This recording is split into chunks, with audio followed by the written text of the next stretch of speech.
Olá, amigos do programa Luiz Ribeiro. Vamos aos principais destaques do programa aqui na tela da internet.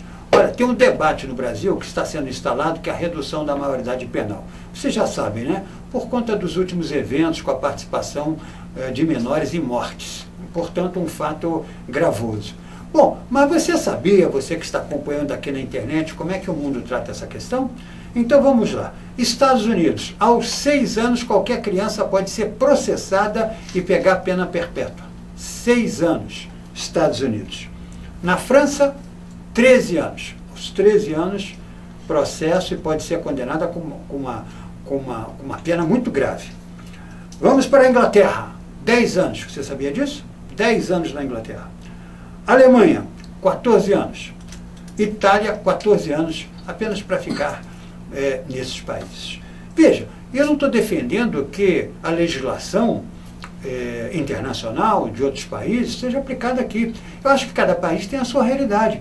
E o Brasil também tem a sua realidade. Agora, daí a dizer que a nossa realidade, o nosso ordenamento jurídico em tratando de menores é muito avançado, recupera os menores, inibe os menores, ou então querer evitar o debate, aí é zona de conforto, na minha opinião. Portanto, vamos ouvir a opinião de um parlamentar que parece que é bastante sensato, é dar ao juiz a possibilidade de estabelecer uma pena mais gravosa diante de um crime hediondo. Vamos acompanhar, vamos ver. Eu acho que a regra dos 18 anos deve ser mantida, mas em alguns casos, o juiz da vara da infância e da juventude pode, mediante um processo de apuração da personalidade do jovem, dos seus antecedentes, sabe, se ele praticou crimes hediondos, crimes com uso de violência. Nesses casos, depois de apuradas essas circunstâncias, o juiz pode determinar a desconsideração da minoridade e aplicar a lei penal já a partir de 16 anos. Muita gente vai achar, não, vamos logo para o debate da redução da maioridade.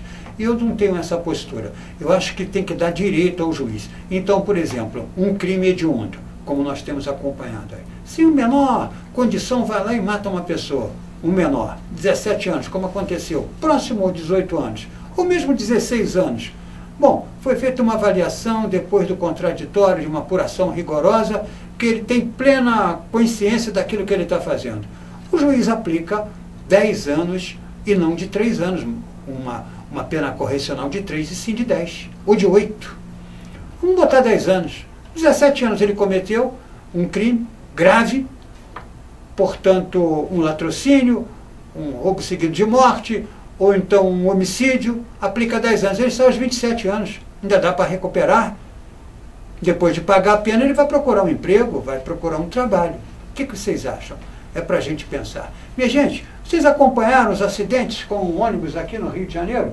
Esse aí é mais um ônibus aí envolvido em acidente. Mas tudo começou, né, aquele tombamento na Avenida Brasil, depois a moça morreu aí, perdeu as pernas, acabou morrendo. Uma sequência, vocês acompanharam isso? Muito bem. Vocês acompanharam também os ciclistas? Um ciclista foi atropelado, morreu, daqui a pouco outro ciclista, como vocês estão vendo aí, mais um foi atropelado.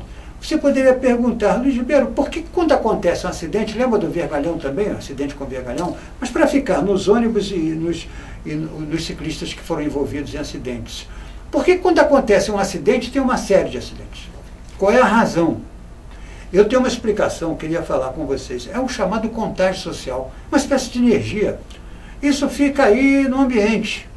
Então, reparem bem que quando tem um crime ou então um acidente grave, depois nós temos uma sequência de acidentes. No caso aqui eu estou ilustrando com os ônibus no Rio de Janeiro e com os ciclistas. Contágio social, essa energia que fica circulando, é bom a gente dar uma olhada porque de fato acontece e os médicos ficam às vezes sem explicar. Eles apenas confirmam que numa emergência, quando tem um acidente grave, daqui a pouco tem outro acidente. Isso é para a gente pensar. Sem tirar o mérito da questão dos ônibus, que tem falta de fiscalização, a prefeitura e o Estado, mas mais a prefeitura tem a obrigação de multar esses ônibus e tirar da empresa a possibilidade de continuar com uma política que anda prejudicando os outros. E no caso dos ciclistas a mesma coisa. Ou se cria um espaço para os ciclistas, ou então nós vamos contar pessoas provavelmente vão morrer num trânsito que foi projetado para carros e que agora, sem nenhuma campanha, quer se fazer uma mudança de cultura a toque de caixa. A gente se vê sempre aqui na tela da internet. Um forte abraço. Quem tá no Rio, tá na Tupi.